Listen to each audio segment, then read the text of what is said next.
Good evening. My name is Shruti Mandavkar, and my critical research reflection paper focuses on an iterative participatory design approach to develop collaborative augmented reality activities for older adults in long term care facilities. Authored by MMR et al. And published in 2023. This paper tackles a critical public health issue of loneliness experienced by older adults in long term care. It investigates augmented reality based telepresence as an immersive, evidence based intervention to foster social connection. Coming to the highlights of critical reflection, there were two key highlights and findings regarding HCI that really stood out to me in this research.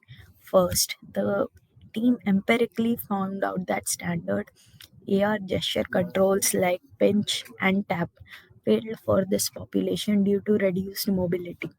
This failure was captured in observation of a sample user named P4 who consistently struggled.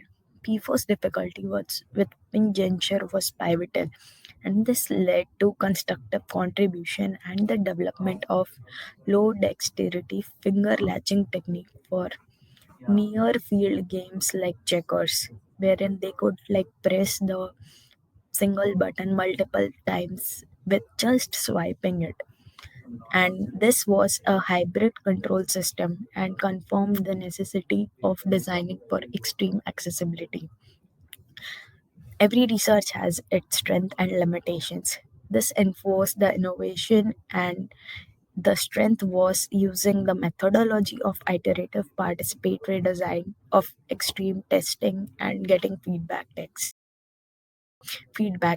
and had the permissions from IRB approval and consent from users before designing for vulnerable participants, making sure they were extremely comfortable before doing this.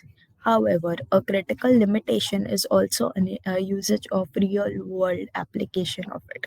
It neglects the extreme cost of uh, the equipment in the AR, the hardware, and also the burden on long term care staff of extremely being near to this participants to be able to use this.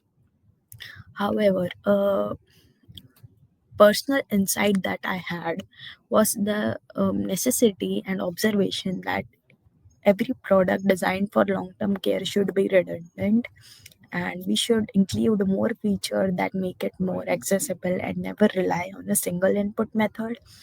And it shifted my thinking and designing process from simple to iterative and robust hybrid input methods. However, this process raises an ethical and societal issue of technological inequality. This evidence based solution is too expensive for most facilities.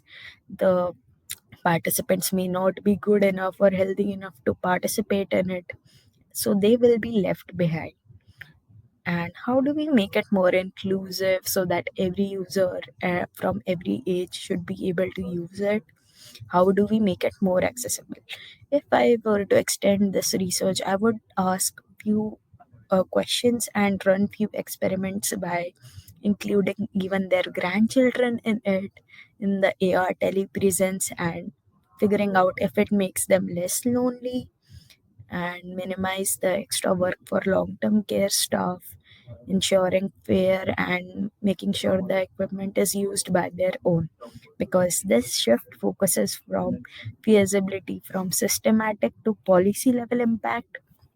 I feel this is a wonderful experimentation, and overall, the research captures the essence of a human computer interaction to build for vulnerable populations and making sure the design is iterative and accessible in the long term run. Thank you.